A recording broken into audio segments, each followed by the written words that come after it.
സംവാദത്തിനല്ല, Facebook സംവാദത്തിനാണ് പ്രതിപക്ഷ നേതാവിനെ ക്ഷണിച്ചതെന്ന മുഖ്യമന്ത്രി പിണറായി വിജയൻ.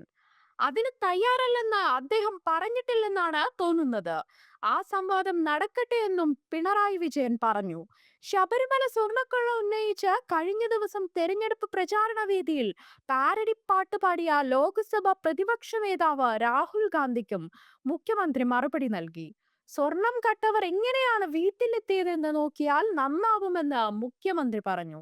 നേമത്തെ LDFന് പിന്തുണ പ്രഖ്യാപിച്ച SDPI നിലപാടിലും മുഖ്യമന്ത്രി പ്രതികരിച്ചു. LDFന് പുറത്തുള്ള ആരുടെയും പിന്തുണ തേടിയിട്ടില്ലെന്ന് വ്യക്തമാക്കിയ മുഖ്യമന്ത്രി, BJP ജയിക്കരുതെന്ന് കരുതുന്ന ചില ആളുകൾ തങ്ങളെ സഹായിച്ചിട്ടുണ്ടാകുമെന്നും പറഞ്ഞു. LDFന് പുറത്തുള്ള ഒരു കക്ഷിയുമായുള്ള പിന്തുണ ആവശ്യപ്പെട്ട് സമീപിച്ചിട്ടില്ല. ശിവൻകുട്ടിയും നേരിട്ട് അഭ്യർത്ഥിച്ചിട്ടില്ല.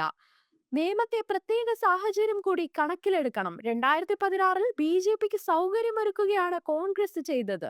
2021 തുറന്ന അക്കൗണ്ട് പൂട്ടിച്ചു. BJPയെ ജയിച്ചുകൂടാ എന്ന് ആഗ്രഹിക്കുന്ന ഒരുപാട് ശക്തികളുണ്ട്. BJPയെ ഞങ്ങൾ ശക്തമായി എതിർക്കുമെന്ന് കണ്ടപ്പോൾ ഞങ്ങളോട് യോജിപ്പോ സഹകരണമോ ഇല്ലാത്ത ചിലർ BJPയെ പരാജയപ്പെടുത്താൻ ഞങ്ങൾക്ക് വോട്ട് ചെയ്തിട്ടുണ്ടാകും. BJP ജയിക്കരുതെന്ന് ആഗ്രഹിക്കുന്ന നിരവധി കക്ഷികളുണ്ട്.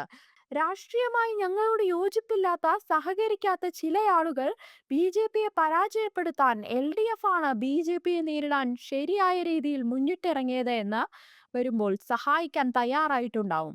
അത് ഏതെങ്കിലും സഹായത്തിന്റെയോ ധാരണയുടെയോ ഭാഗമല്ല, മുഖ്യമന്ത്രി പറഞ്ഞു.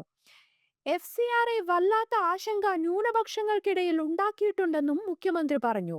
അതിനനുസരിച്ചുള്ള നടപടികൾ സർക്കാരിന്റെ ഭാഗത്തു നിന്നും ഉണ്ടാകണം.